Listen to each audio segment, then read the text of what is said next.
तो welcome to Shukla AT point दोस्तों। मैं शिवम शुक्ला आप सभी का स्वागत करता हूं आपके अपने YouTube channel Shukla AT point में। दोस्तों, आज के वीडियो में हम लोग बात करेंगे जियोग्राफी से संबंधित कुछ इंपॉर्टेंट फैक्ट्स जिनको जान लेना अति आवश्यक होता है, क्योंकि परीक्षाओं में अधिकतर वही प्रश्न जो है वही जो शब्द होते हैं वो अक्सर पूछ ले जाते हैं। उन शब्दों का मतलब पहले समझ लेना अति आवश्यक होता है। जैसे आपको पता नहीं होगा अधिकतर लोगों को कि अपर्दन क्या होता है। बहुत से लोग अभी ये नहीं जानते होंगे कि अपक्षय क्या होता है, निक्षेपण क्या होता है, अवक्षेपण क्या होता है। ये बहुत सारी चीज़ें हैं। ये तो जियोग्राफी में बहुत सारे सब्जेक्ट आपको मतलब बहुत सारे शब्द आपको देखने को मिलेंगे जिसका अर्थ आपको जो है ज़्यादातर नहीं पता हुआ होगा। ठीक, तो इन्हीं अर्थों को अगर जान लिया जाए तो जियोग्राफी बहुत आसान भाषा में समझा जा सकता है। ठीक, तो इन सभी शब्दों के अर्थ के बारे में मैं एक वीडियो बनाने वाला हूँ, बनाऊंगा। अगली वीडियो वही होगी, लेकिन आज का वीडियो इंट्रोडक्शन के ऊपर है, क्योंकि आज की वीडियो में मैं ये बताऊंगा कि आपकी पढ़ाई किस तरीके से होने वाली। साथ ही एक टॉपिक भी थोड़ा बहुत करवा देंगे आज की वीडियो में, और आने वाले समय में जो है एक टॉपिक करके आपकी वीडियो प्रोवाइड होगी। तो दोस्तों, जियोग्राफी सब्जेक्ट क्या होता है, और बहुत सारे सब्जेक्ट हैं, तो किसी भी सब्जेक्ट को पढ़ने से पहले उस सब्जेक्ट की हिस्ट्री जान लेना अति आवश्यक होता है। उस सब्जेक्ट की बायोग्राफी एंड उस सब्जेक्ट की जियोग्राफी भी जानना इम्पोर्टेंट होता है किसी भी सब्जेक्ट को पढ़ने से पहले। टीचर का कर्तव्य होता है कि वो बताए, और स्टूडेंट का ये कर्तव्य होता है कि उसको वो पढ़े। ठीक, तो मैं आपको आज जियोग्राफी की से संबंधित कुछ जियोग्राफी जो शब्द है वो कहाँ से बना, उसका शाब्दिक अर्थ क्या है, जियोग्राफी शब्द किस भाषा का शब्द है, किस भाषा के शब्द से बना है, किन दो शब्दों से मिलकर के बना है। ठीक, ये सारी चीज़ें बताऊंगा। और साथ ही इंडियन ज्योग्राफी से संबंधित एक चैप्टर भी साथ ही आज मैं करवाने की कोशिश करूंगा। ठीक, तो बने रहिएगा अंत तक मेरे साथ। तो दोस्तों देखिए, मैं आपको बता दूं कि जियोग्राफी, देखिए यहाँ पे, देखिए दिख रहा होगा यहाँ पे जियोग्राफी। जियोग्राफी शब्द जो है दोस्तों, ये दो शब्दों से मिलकर के बना है। पहला शब्द है आपका जियो और दूसरा शब्द है ग्राफी, या फिर ग्राफिया बोल सकते हो आप, तो ग्राफिया में लिखते हैं। तो पहला शब्द है जियो और दूसरा शब्द है क्या, ग्राफिया या फिर ग्राफी। तो जियो का मतलब होता है पृथ्वी। क्या होता है, जियो का मतलब होता है पृथ्वी, जिसको इंग्लिश में हम लोग अर्थ बोलते हैं। ठीक, अर्थ, इसको भूमि भी बोलते हैं बहुत सारे, और देखो कि धरती भी बोला जाता है। और ग्राफी मीन्स होता है वर्णन करना, या इंग्लिश में आप बोल सकते हो डिस्क्रिप्शन। वर्णन करना, या इंग्लिश में बोल सकते हो आप डिस्क्रिप्शन। ठीक, डिस्क्रिप्शन। अर्थात अगर जियोग्राफी के शब्दों को तोड़ा जाए, जियोग्राफी जो वर्ड लिखा है, इस वर्ड को अगर हम दो भागों में विभाजित करते हैं तो हमारे सामने ये पता चलता है कि ये शब्द जो है पर्टिकुलर, ये दो शब्दों से मिलकर के बना है। पहला जियो एंड दूसरा ग्राफी। जियो का मतलब होता है अर्थ, और ग्राफी का मतलब होता है डिस्क्रिप्शन, मतलब वर्णन करना। अर्थात भूगोल की एक परिभाषा निकल करके आती है इसी शाब्दिक अर्थ को लेकर के, कि जियोग्राफी में पृथ्वी का वर्णन किया जाता है, पृथ्वी का अध्ययन किया जाता है। ठीक, साथ ही एक और फैक्ट के बारे में हम चर्चा करेंगे दोस्तों। वो फैक्ट क्या होगा, आइए देखते हैं। वो फैक्ट ये होगा भूगोल। अब देखिए, भूगोल को हम तोड़ते हैं दो भागों में। भूगोल शब्द जो है ये भी दो शब्दों से मिलकर के बना है। अब दोस्तों आपकी ये, और ये जो जियोग्राफी शब्द है, ये जियोग्राफी जो शब्द है ये लैटिन शब्द है। तो जियो ये और ग्राफिया, ये दोनों शब्द जो है ये किस भाषा के शब्द हैं दोस्तों, ये दोनों के दोनों शब्द जो है वो लैटिन भाषा से संबंध रखते हैं। किस भाषा से, लैटिन भाषा से। ठीक, तो लैटिन भाषा से संबंध रखते हैं क्योंकि इंग्लिश के शब्दों को हमने तोड़ा है। अब अगर हम हिंदी के शब्दों को तोड़ेंगे, जरा ध्यान से देखिएगा यहाँ पे, अगर हम हिंदी के शब्दों को तोड़ेंगे तो हमारे सामने इसका भी दो शब्द इसमें से निकलेंगे, दो वर्ड निकलेंगे भूगोल की। पहला भू और दूसरा क्या, गोल। अर्थात अब यहाँ पे ये दोनों के दोनों शब्द किस भाषा के शब्द हैं, अब ये दोनों के दोनों शब्द जो है ये संस्कृत भाषा के शब्द हैं दोस्तों। ध्यान दीजिएगा यहाँ पे, क्योंकि मैं बात कर रहा हूँ हिंदी में भूगोल का मतलब देखने के लिए। अगर इंग्लिश की भूगोल की जो इंग्लिश होती है, जियोग्राफी होती है, ये भाषा जो है ये संस्कृत भाषा की से पहले, संस्कृत भाषा से सबसे प्राचीन भाषा संस्कृत भाषा। एक इसके परिप्रेक्ष्य में एक श्लोक भी होता है कि भाषास मुख्या मधुरा दिव्या गीर्वाण भारती तस्या ही मधुरम काव्यम तस्मादयपि सुभाषितम। भाषाओं में मुख्य, मधुर एवं देववाणी, या फिर सबसे सभी भाषाओं की जननी कही जाने वाली संस्कृत भाषा से उत्पत्ति हुई है किसकी, वो हिंदी भाषा की। और हिंदी भाषा में जो ज्योग्राफी है उसको भूगोल नाम दिया जाता है। जियो एंड ग्राफिया के मिश्रित शब्द को भूगोल कहा जाता है दोस्तों। अगर मैं बात करूं हिंदी, तो ये जो भूगोल शब्द है ये संस्कृत भाषा के भू और गोल शब्द, दो शब्दों से मिलकर के बना है। भू का अर्थ होता है भूमि या पृथ्वी, गोल मतलब गोलाकार।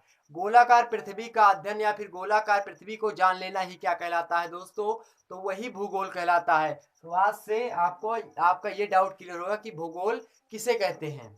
तो आज आपको पता चला होगा कि भूगोल आखिरकार किसको बोलते हैं। अब आइए देखते हैं थोड़ा इंडियन ज्योग्राफी में शुरुआत बताने जा रहा था कि इंडियन ज्योग्राफी की शुरुआत आज करूंगा।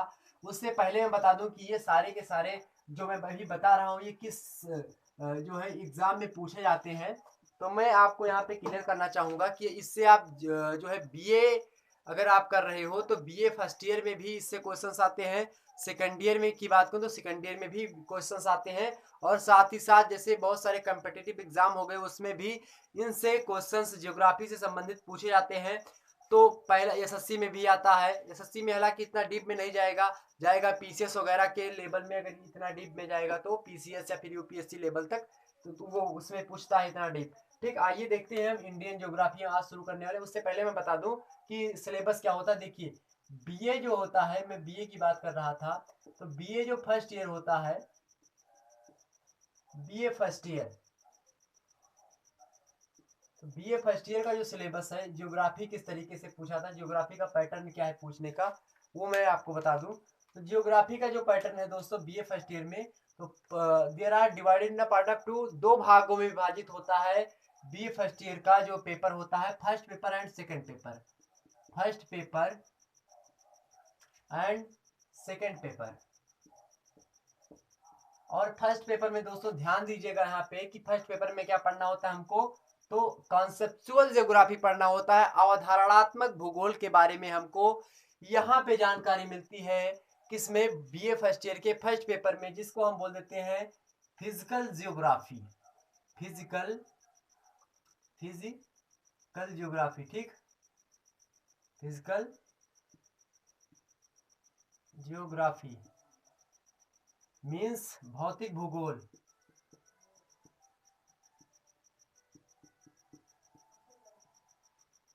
तो फिजिकल ज्योग्राफी के बारे में यहाँ पे अध्ययन किया जाता है फर्स्ट ईयर में। सेकंड ईयर की बात करूँ तो सेकंड ईयर में जो आपका अध्ययन होता है दोस्तों, सेकंड ईयर में आप अध्ययन करते हो ह्यूमन ज्योग्राफी, मतलब ह्यूमन ज्योग्राफी। ठीक, मीन्स इसका मतलब होता है, ह्यूमन ज्योग्राफी मतलब होता है दोस्तों मानव भूगोल। मानव के विभिन्न क्रियाकलापों, संभववाद, निश्चयवाद, नवनिश्चयवाद, नीतिवाद, ये सारे के सारे वाद जो है आप मानव भूगोल के अंतर्गत पढ़ते हो, जो कि आपको बहुत ज्यादा परेशान करते हैं। बीए वालों ध्यान दीजिएगा। ठीक, और भौतिक भूगोल के अंतर्गत आप पढ़ते हो कि पर्वत निर्माण कैसे हुए, पठार कब बना, और बहुत सारे जो काल विभाजन, इतिहास का काल विभाजन आप इसी में पढ़ोगे। ठीक, अगर आपने बीए फर्स्ट ईयर अच्छे से पढ़ रखा है तो बहुत सारे जो आपका विश्व भूगोल होगा वो ज्यादा से ज्यादा आपका क्लियर होता चला जाएगा। तो इस तरीके से डिवाइड होता है। अब यहीं पे हम जान लेते हैं सेकंड ईयर का सिलेबस क्या है। मैं बीए सेकंड ईयर की बात करूं, बीए सेकंड ईयर, तो सेकंड ईयर का भी यही पैटर्न है, दो भागों में विभाजित होता है पेपर। फर्स्ट पेपर में आपका दोस्तों पूछा जाता है क्या, तो फर्स्ट पेपर में आपका पूछा जाता है इकोनॉमिकल ज्योग्राफी। क्या, इकोनॉमिकल, इकोनॉमिकल जियोग्राफी मतलब आर्थिक भूगोल, आर्थिक भूगोल। एंड यहाँ पे अगर देखते हैं सेकंड पेपर के अंतर्गत, तो सेकंड पेपर में, ये फर्स्ट पेपर है दोस्तों, फर्स्ट पेपर में ये पढ़ने को मिलता है इकोनॉमिकल ज्योग्राफी मतलब आर्थिक भूगोल। और सेकंड पेपर के अंतर्गत हम लोग पढ़ते हैं दोस्तों, तो सेकंड पेपर के अंतर्गत क्या पढ़ते हैं, इंडियन ज्योग्राफी। क्या, इंडियन ज्योग्राफी, इंडियन ज्योग्राफी मतलब भारतीय भूगोल या भारत का भूगोल।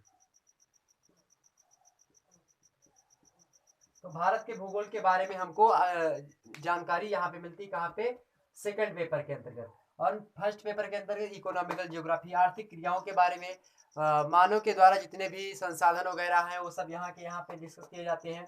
और इंडियन ज्योग्राफी के सारे कॉन्सेप्ट, नदियाँ हो गई, इंडिया की नदियाँ हो गई, इंडिया के पर्वत पहाड़ हो गए, इंडिया के आपके जो है बहुत सारे वन हैं, घास के मैदान हैं, उष्णकटिबंधीय मैदान है, शीतोष्ण का घास के मैदान है, भारत में वर्षा कैसे होती है, ठीक दक्षिणी पूर्वी मानसून क्या है, दक्षिणी पश्चिमी मानसून क्या है, बंगाल की खाड़ी के जो द्वीप हैं वो किस तरीके से हैं, भारत को संरचना और परिस्थिति के हिसाब से कितने भागों में बांटा गया है, संरचना और उच्चावच के आधार पर कितने भागों में बांटा गया है, आखिरकार प्रोफेसर वार्डिया को क्यों उच्चावच और संरचना संबंधी भागों में भारत को 3 भागों में ही विभाजित करना पड़ा, क्यों बाद में आकर के कृष्णनारायण चटर्जी को 5 भागों में विभाजित करना पड़ा, और क्यों स्पेट को 6 भागों में विभाजित करना पड़ा बाद में आकर के इंडिया को। ठीक, तो आइए उन सब बातों को थोड़ा जान लेते हैं। तो आपको आज पढ़ना क्या है, Indian geography BA second year का सेकंड पेपर आपको क्लियर होना है। ठीक, आइए देखते हैं दोस्तों थोड़ा। ठीक, तो हमने यहाँ पे उचित समझा कि आपको बता दें, कंफ्यूजन बना रहता है। और यूपीएससी में और या फिर एसएससी वगैरह के एग्जाम में, पीसीएल लेवल के एग्जाम में इन सभी से इकोनॉमिकल ज्योग्राफी और उसके बाद में आप ह्यूमन ज्योग्राफी, फिजिकल ज्योग्राफी, इन सभी से प्रश्न जो है बहुत मात्रा में पूछे जाते हैं। ध्यान दीजिएगा यहाँ पे दोस्तों। आइए देख लेते हैं भारत का भूगोल।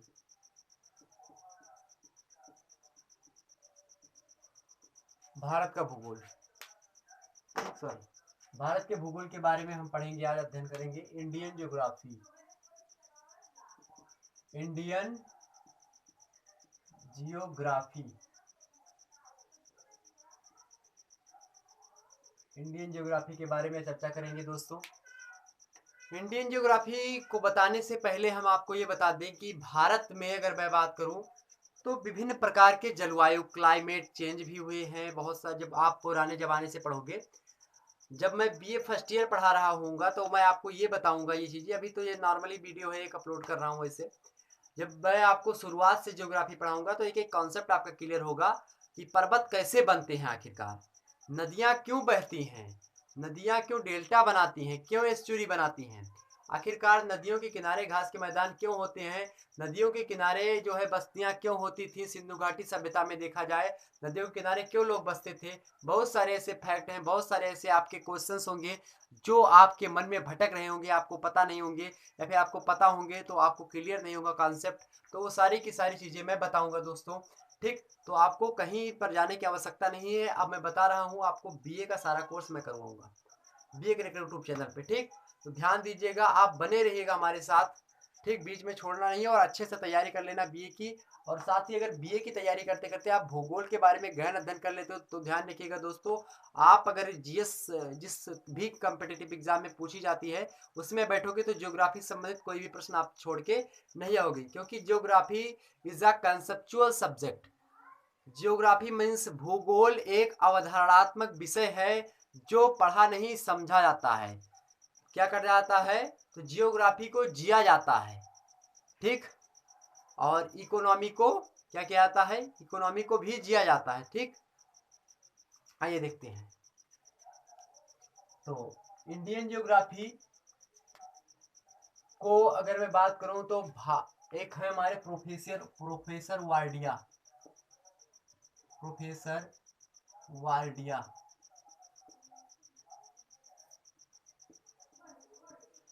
प्रोफेसर वार्डिया ने बताया,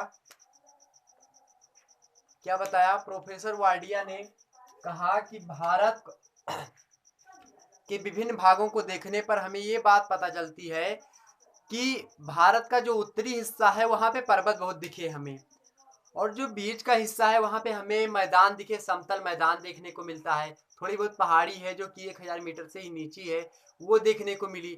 और जो नीचे का भाग है वो वहाँ पे जो है पठारी एरिया और थोड़े बहुत छोटे मोटे पर्वत देखने को मिले हैं। और वो भाग, वहाँ की संस्कृति कुछ अलग है उत्तरी भारत से। इस तरीके से उन्होंने देखा और उन्होंने ये भी साथ देखा कि जो बंगाल की खाड़ी के द्वीप हैं, अंडमान निकोबार द्वीप समूह, वो भी हिमालय की हिस्सा है।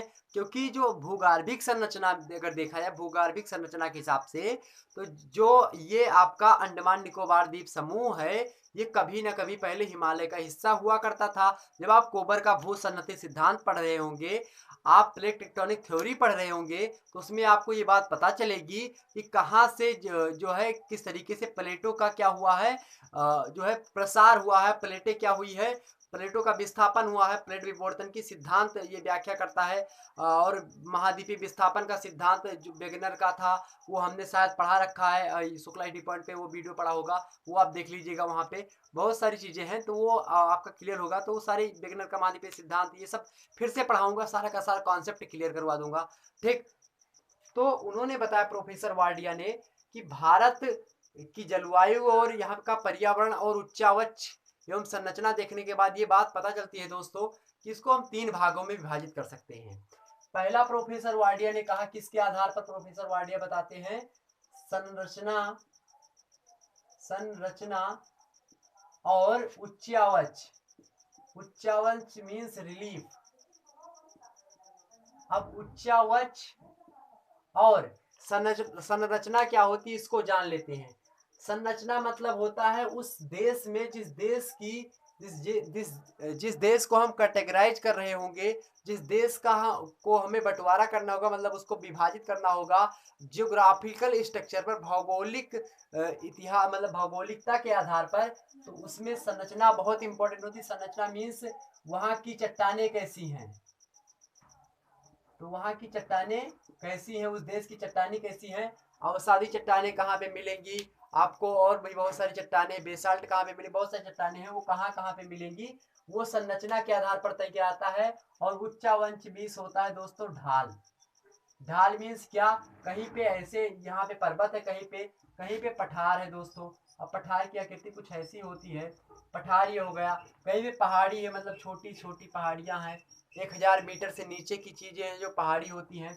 अब एक बात यहाँ पे मैं और आपको बता दूं, अभी 1 मिनट समझिएगा यहाँ पे कि पहाड़ क्या होता है, पठारी पर्वत क्या होता है, और पहाड़ी क्या होती है, उसके बाद में पठार क्या होता है। ठीक, देखिए, तो पर्वत उसे कहते हैं जो कि 1000 मीटर से ऊंचा हो, और उसका जो ये पीक हो, मतलब जो चोटी हो, वो कैसी हो, तो जो चोटी हो दोस्तों वो कीप नुमा हो, मतलब कैसी हो, इस तरीके से हो, एकदम से आकार उसका कैसा हो, मतलब एकदम से कोने आकार हो, कीप नुमा आकृति हो, उसको कहेंगे हम पर्वत। ठीक, क्या कहेंगे, पर्वत कहेंगे।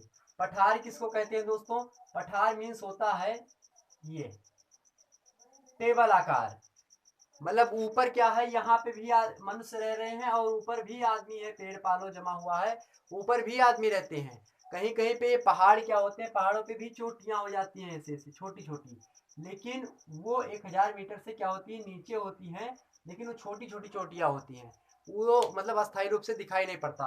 तो पठार, सॉरी, ये पठार में बता रहा था, पहाड़ नहीं। तो पठार जो होता है उसकी आकृति कुछ ऐसी होती है, मतलब उसके ऊपर का जो भाग होगा वो कैसा होगा, वो एकदम सपाट होगा। ठीक, एकदम सपाट होगा, मतलब मेज की आकार का होगा। और जो पर्वत होगा उसका आकार कैसा होगा, एकदम कीप नुमा होगा ऐसे। ठीक, तो ये आप पर्वत हो गया। और पर्वत की एक और विशेषता है कि 1000 मीटर से क्या, 1000 मीटर से ये ऊंचा होगा।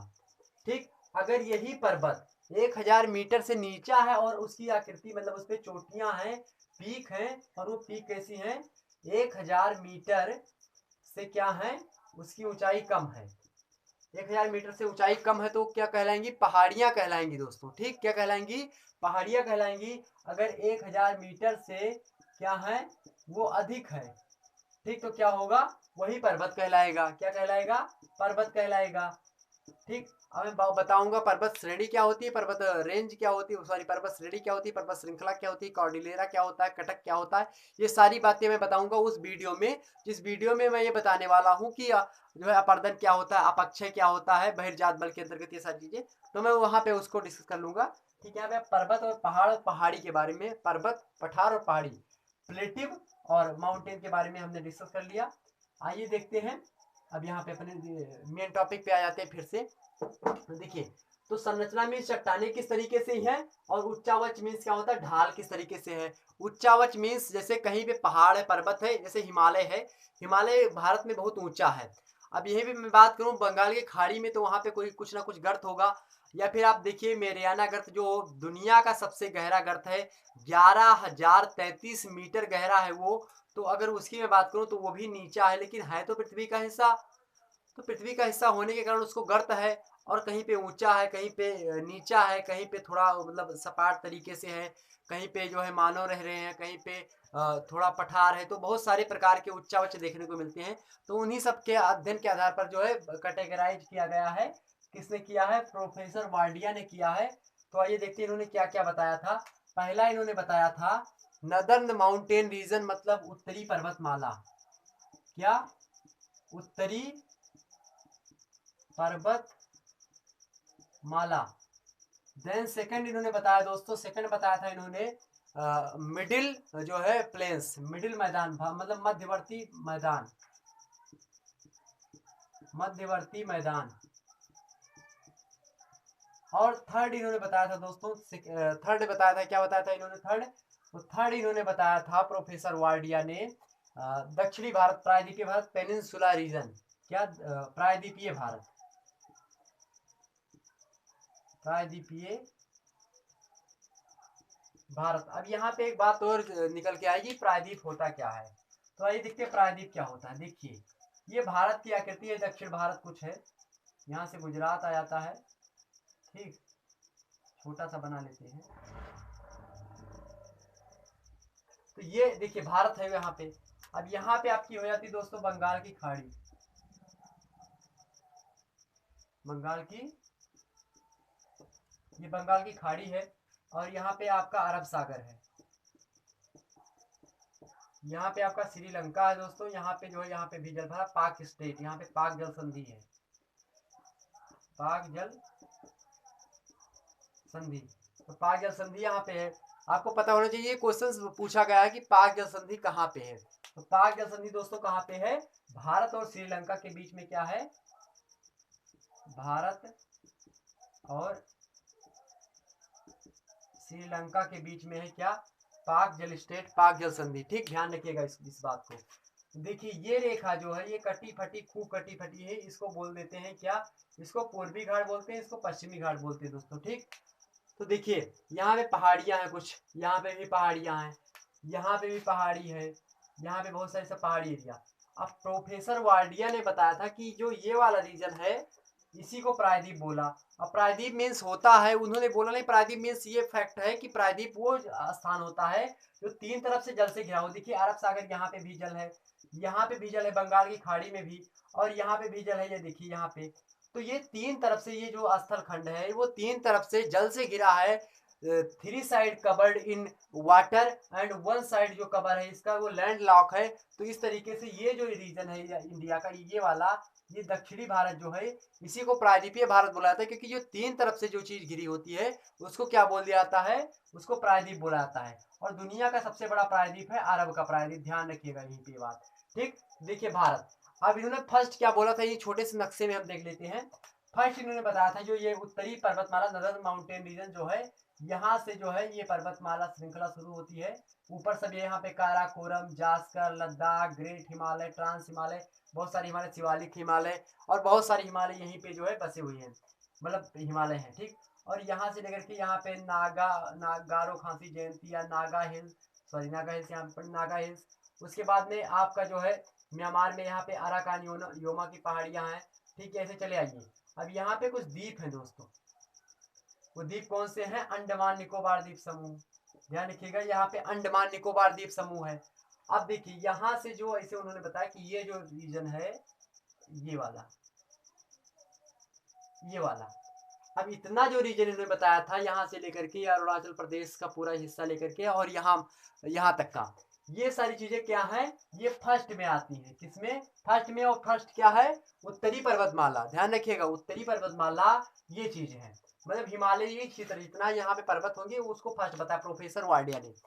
सेकंड इन्होंने बताया कुछ ऐसे, ये सेकंड है, ठीक, मैदान।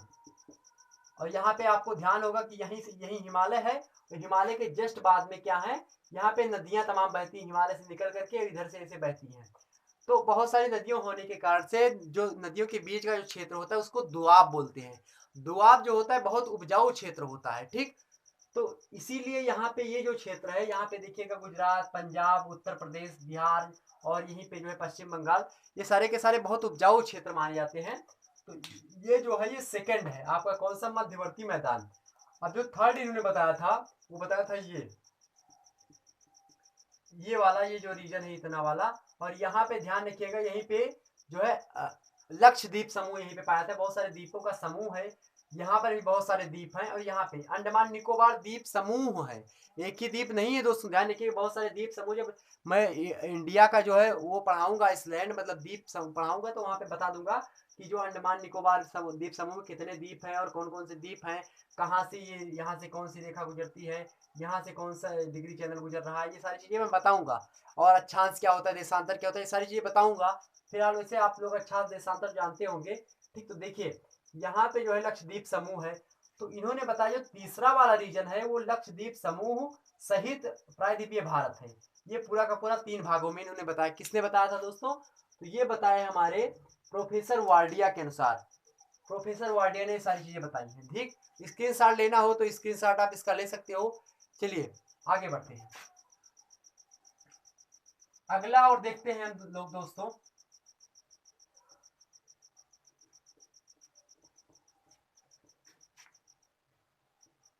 नेक्स्ट आते हैं आपके,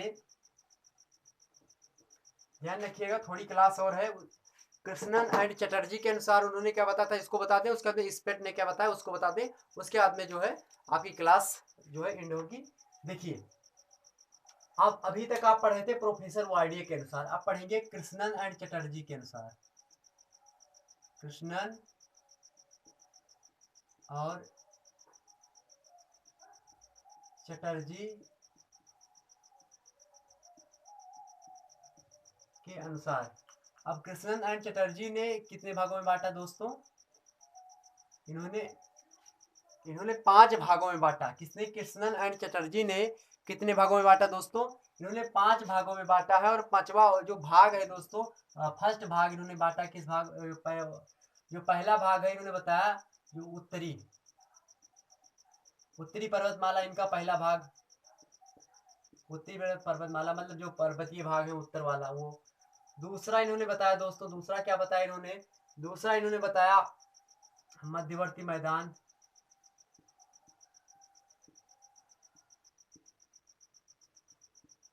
मध्यवर्ती मैदान। तीसरा इन्होंने बताया, क्या बताया, जो घाट है जो यहाँ पे इंडिया, देखिएगा अभी बता देंगे, अभी मैं बता दूंगा इसको, ठीक। अभी जो है जब वो बनाऊंगा तो बता दूंगा, ठीक।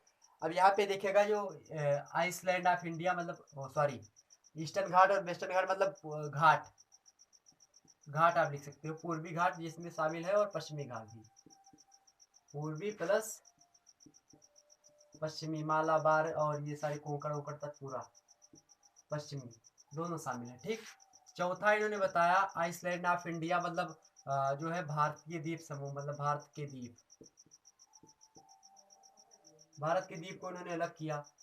और 5वां इन्होंने बताया था दोस्तों, 5वां क्या बताया था इन्होंने, 5वां बताया था आपका क्या बचता है, द्वीप समूह हो गए आपके, घाट हो गए, मध्यवर्ती मैदान हो गया, उत्तरी भारत हो गया, और जो 5वां बताया था प्रायद्वीपीय भारत बताया था। अब देखिए इसको पांचों को आपको रटना नहीं है। प्रोफेसर वार्डिया ने भी ये चीज बताई थी फर्स्ट पे, सेकंड में बताई थी ये, और थर्ड में बताई थी ये, ठीक। और इसी फर्स्ट में आपका जो है, इसी फर्स्ट में आपके जो है भारत के द्वीप जिसमें अंडमान निकोबार द्वीप समूह था ये शामिल था, और एक द्वीप समूह में इस एक में ये शामिल था, जो लक्षद्वीप था वो इसमें शामिल था, जो अंडमान निकोबार द्वीप समूह था इसमें शामिल था, और मध्यवर्ती मैदान वो सिंपल वैसा था, और जो पूर्वी और पश्चिमी घाट है वो प्रायद्वीपीय भारत में शामिल था। तो ये था किसका, ये प्रोफेसर वार्डिया ने बताया था ऐसा। लेकिन जो है इन्होंने कुछ और अध्ययन किया और कुछ कहा नहीं, यहाँ की जलवायु कुछ भिन्न है। अब इन्होंने जलवायु के आधार पर भी अध्ययन करना शुरू कर दिया, और किस तरीके से यहाँ पे चट्टानें बदली वो सारी चीजें इन्होंने अध्ययन करना शुरू किया। तो इनको मिला कि नहीं, ऐसा मानना बिल्कुल ठीक नहीं होगा कि 3 ही भाग में जो है इसको बांटा जा सकता है। इसको और भी प्रकार के जो है बहुत सारे भागों में डिवाइड किया जा सकता है। तो इन्होंने 5 प्रकार से बांटा। किसने? कृष्णन एंड चटर्जी ने बांटा। किसने आधार पर? 5 भागों में बांटा, जो कि 5 के पांचों भाग आपके सामने प्रस्तुत हैं। अभी मैप पे आपको इसको विस्तार रूप से समझा देता हूँ। ठीक, और यहीं पे एक बात और समझ लीजिएगा, जो छठवां भाग है, अब यहाँ पे एक लोग और हैं, देखिए छठवां भाग यहाँ पे इन्होंने नहीं बताया था। एक मिनट, अब यहाँ पे देख लीजिए स्पेट ने क्या बताया था। स्पेट के अनुसार, फिर मैप पे बिल्कुल समझा दूंगा आपको। तो स्पेट महोदय ने क्या बताया था? स्पेट महोदय ने बताया था जो 5 यहाँ पे लिखे हैं वो 5 के पांचों हैं। इन स्पेट के अनुसार भी इन्होंने छठवां जो बढ़ाया था वो बढ़ाया था भारतीय मरुस्थल। क्या बढ़ाया था? भारतीय मरुस्थल, इंडियन डिजर्ट। तो इंडियन डिजर्ट जो था, जो राजस्थान और ये गुजरात से ऊपर थोड़ा भाग में जो है बहुत सारे में क्या हुआ, फैला हुआ है। तो ठीक, तो उसको इन्होंने बताया था। तो आइए देख लेते हैं थोड़ा बहुत। स्क्रीनशॉट लीजिएगा, लेना हो तो ले लीजिएगा जल्दी से। चलिए,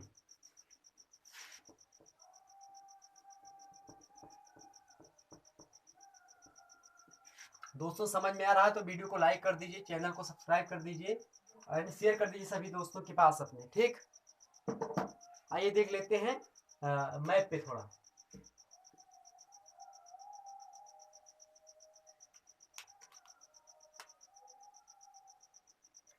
मैप बनेगा नहीं मुझसे, ये देखिए वैसे जैसे बन रहा है।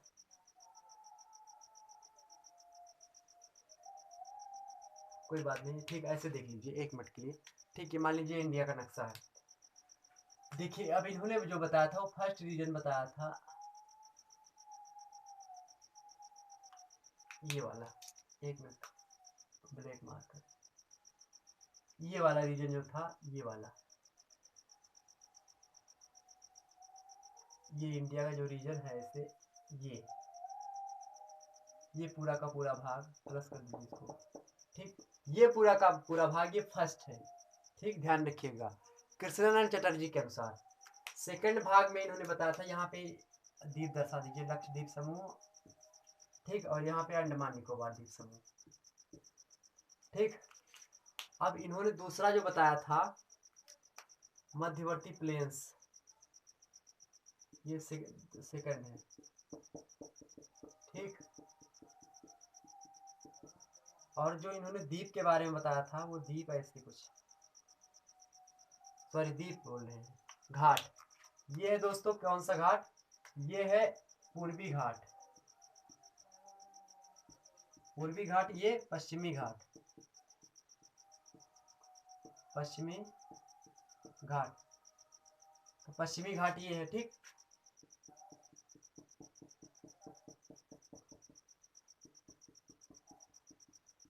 ये जो है आपका, ये थर्ड पे था।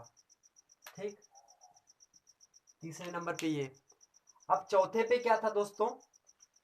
चौथे पे इन्होंने बताया था प्रायद्वीपीय भारत, सॉरी आइसलैंड। ठीक है, चौथा था। अब इसी के अंतर्गत अंडमान निकोबार द्वीप समूह, अंडमान निकोबार द्वीप समूह ये था, एंड लक्षद्वीप समूह। तो लक्षद्वीप समूह एंड इंडिया जो है अंडमान निकोबार द्वीप समूह किसके हिस्सा थे? तो ये चौथे के हिस्सा थे। चौथे पार्ट में इन्होंने बताया था कृष्णन एंड चटर्जी ने। अब जो बाद वाला जो पांचवा हिस्सा बचता है आपका, ठीक, तीसरा आपके घाट हो गए, और जो पांचवा हिस्सा जो बीच का भाग है, ये पांचवा हिस्सा ये था। अब जो स्पेट महोदय आए थे ये कृष्णन एंड चटर्जी का था। ठीक, अब जो जो यहाँ पे ये वाला भाग है, ये वाला, ठीक, ये वाले भाग को, इस वाले भाग को छठवां भाग बताया था किसने? स्पेट महोदय ने। किसने? स्पेट महोदय ने। तो ये था डिवाइड। ठीक, यहाँ पे क्या है? यहाँ पे पर्वत है, पर्वत के आधार पर इन्होंने बता दिया था। ये द्वीप है क्योंकि यहाँ से भारत के जो है मुख्य भूमि से अलग है द्वीप, इसलिए इसको अलग बता दिया था। यहाँ पे क्या है? मैदान है सिंपली, तो इसको अलग बता दिया। यहाँ पे डिजर्ट है तो स्पेन ने इसको अलग कर दिया। यहाँ पे क्या है? पठारी एरिया है, ये सारी की सारी चीजें, यहाँ पे अलग कर दिया इसको। यहाँ पे क्या है? यहाँ पे छोटे छोटे पर्वत, यहाँ पे मतलब जो है पर्वत है, इसलिए इसको क्या कर दिया? इसको अलग कर दिया। यहाँ पे चोटियां बहुत सारी हैं। ठीक, तो या इसलिए इसको अलग कर दिया, यहाँ पे पर्वत है, ठीक। और ये जो है आपकी लैंड भूमि है, इसलिए जो है सारी चीजें डिवाइड कर दी गई थी दोस्तों। तो आपको समझ में आ गया होगा कि भारत को किस तरीके से विभाजित किया गया। हालांकि जो है ये सारी चीजें आपको बीए सेकेंड ईयर में सेकंड पेपर के अंतर्गत पढ़ने को मिलेंगी, और भी बहुत सारे विद्वान होंगे उन्होंने बताया होगा, लेकिन जो इम्पोर्टेंट थे हमने आपको बता दिया दोस्तों, ठीक। तो ध्यान रखिएगा दोस्तों ये सारी बातें, स्क्रीनशॉट ले लीजिए लेना हो तो। और दोस्तों मैं एक बात यहाँ पे और आपको बताना चाहूँगा कि वीडियो को ज़्यादा से ज़्यादा शेयर कर दीजिए, क्योंकि मैं जो है फ्री में आपको जो है सारा का सारा मटेरियल जो है अभी तक अभी मतलब प्रोवाइड करवाऊंगा। आगे चल करके सारा का सारा जो कोर्स होगा बीए का, मैं बीए के यूट्यूब चैनल पे जो है अधिकतर वीडियोस अपलोड करूँगा, ठीक। तो ध्यान रखिएगा दोस्तों, फिर मिलेंगे एक नई वीडियो के साथ, नई ऊर्जा, नई जोश और नई उमंग के साथ। तब तक के लिए जय हिंद, जय भारत।